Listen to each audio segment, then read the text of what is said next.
Okay. Yan, so what's up mga koys, dito tayo sa Wukod Sidra at tayo ay naghahanap ng makakain natin. And for today nga ay nakakita ko ng mga bread na gawang Pinoy. Actually first time kong makakita ng tinapay na Filipino made or product ng Pilipinas. So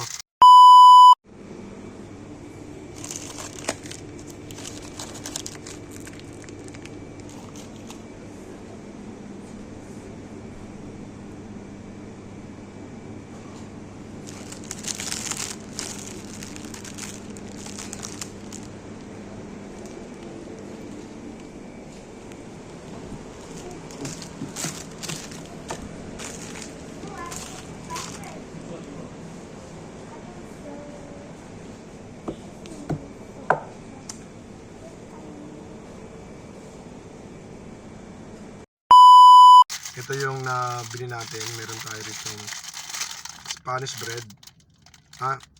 Spanish bread.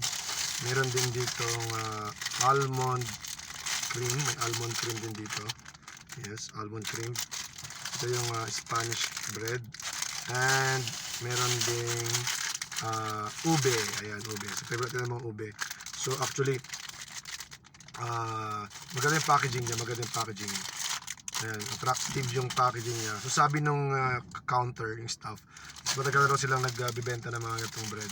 Although nakakabili naman tayo ng gato sa mga panidiriya or sa mga other stores, pero first time ko lang makakita ng ganito dito sa Wukod. So ito na magiging dinner natin, lunch, breakfast, dinner. Yes, so dito wala silang karak, walang coffee, so mag-water lang tayo. So, try natin tong almond cream. Try natin tong almond cream. Ayan. So, okay pa naman yung instructions. Maganda yung packaging nito. So, try natin. Ito ay Wumis Wow Tinapay Subs Almond Cream Homemade Taste Hand-Rolled Daily. Ayan. Okay. So, Chef Wumis Tips. Okay, so meron siyang mga contents dito, mga ingredients and whatever, nutrition facts, and by Yumi's Bakery and Sweets International.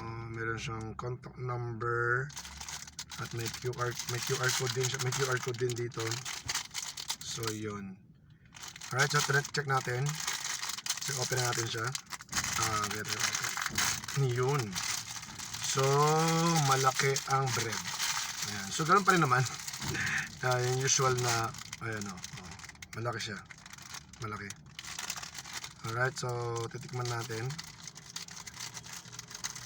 Titikman na natin itong almond cream. Ayun. Siksik. Siksik yung tinapay niya.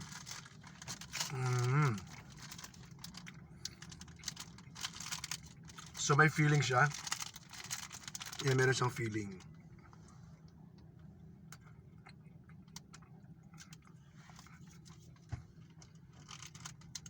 May feeling yan na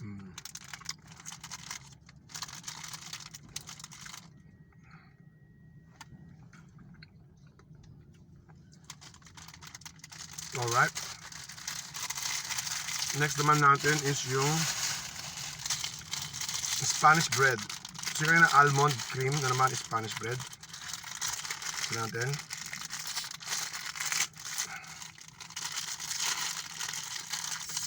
Sabi ko lang siya ng medyo maluwag din sa Spanish bread. Ayan. Siyempre, ang laman nito ay ayan. May feeling house ko. Same sila ng kulay ng feeling.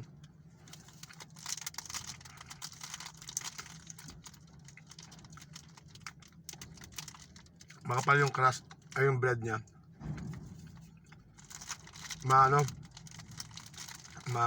Makapal.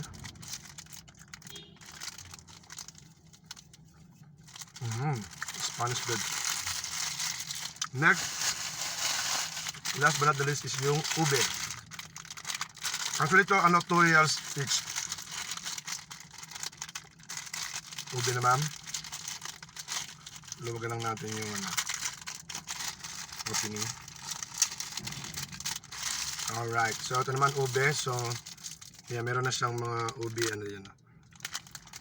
particles. Makikita nyo talaga yung mga ube, yan yung ube niya. So, taste na natin. Makapal din yung yung bread.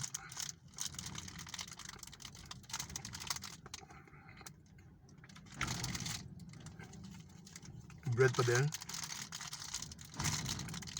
Yun yung feeling niya. Yan.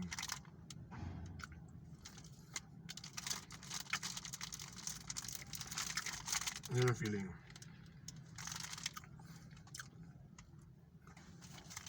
So yun, kung nagkataon na madaan kayo sa Wukod, may makikita kayo mga bread na ganito sa mga shelves nila.